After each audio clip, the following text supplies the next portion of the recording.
Shalom dan selamat pagi saudaraku. Puji syukur kepada Tuhan, pagi ini kita semua dalam keadaan baik, sehat, penuh sukacita dan berkat Tuhan melimpah. Siapkan hati kita untuk menerima berkat firman Tuhan pagi ini. Mari kita berdoa. Tuhan Yesus, kami bersyukur untuk kebaikan-Mu. Kami masih diberi kesempatan untuk menikmati hidup dan dapat bangun pagi dengan tubuh yang sehat dan penuh dengan damai sejahtera. Pagi ini kami kembali mau mendengarkan pesan-pesan firman-Mu.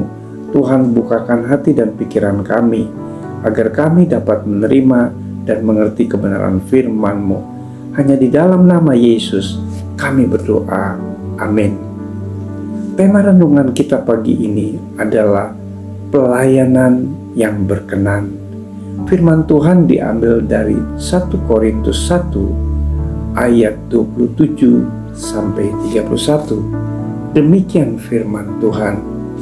Tetapi apa yang bodoh bagi dunia dipilih Allah untuk memalukan orang-orang yang berhikmat, dan apa yang lemah bagi dunia dipilih Allah untuk memalukan apa yang kuat, dan apa yang tidak terpandang dan yang hina bagi dunia dipilih Allah, bahkan apa yang tidak berarti dipilih Allah untuk meniadakan apa yang berarti, supaya jangan ada seorang manusia pun yang memegahkan diri di hadapan Allah.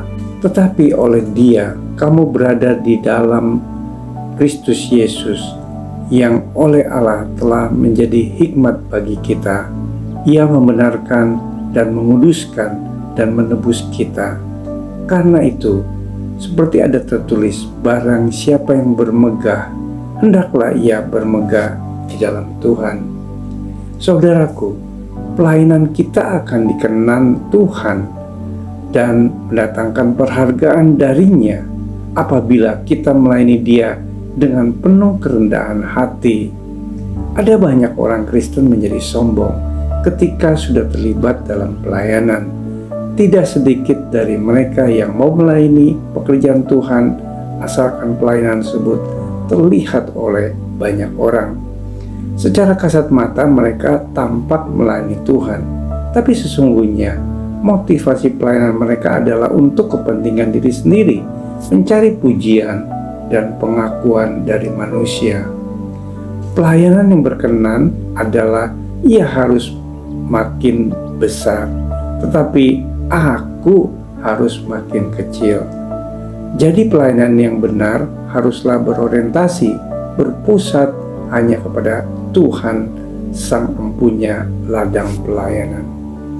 Saudaraku, dalam melayani Tuhan, kita tidak bisa mengandalkan akal atau kekuatan sendiri. Kita harus senantiasa mengandalkan Roh Kudus.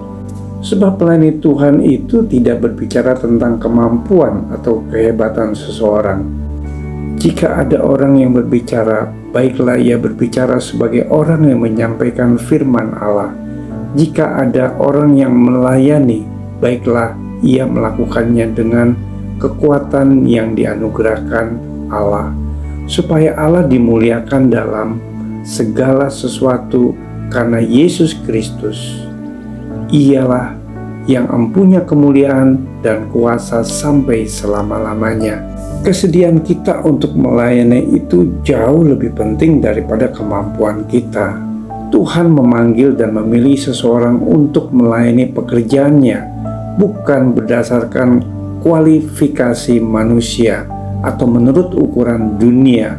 Sekalipun kita adalah orang-orang yang sederhana, tidak terpandang, atau bahkan dianggap bodoh oleh dunia, Tuhan tetap mau memakai kita. Saudaraku, pelayanan yang beroleh penghargaan dari Tuhan adalah pelayanan yang disertai dengan pertobatan. Apalah artinya sibuk melayani jika kita sendiri tidak taat melakukan kehendak Tuhan? Barang siapa memegang perintahku dan melakukannya, Dialah yang mengasihi aku, dan barang siapa mengasihi aku, ia akan dikasihi oleh Bapa-Ku, dan aku pun akan mengasihi dia dan akan menyatakan diriku kepadanya. Upah besar Tuhan sediakan bagi setiap orang yang melayani Tuhan dengan penuh integritas. Mari bersatu dalam doa. Tuhan Yesus, terima kasih untuk renungan firman-Mu pada pagi ini. Suatu kehormatan bagi kami boleh menjadi pelayan Tuhan. Roh Kudus, bimbinglah agar kami memiliki hati yang taat, setia, dan rendah hati dalam melayani Tuhan. Di dalam nama Tuhan Yesus kami berdoa. Amin. Selamat beraktivitas. Tuhan Yesus memberkati.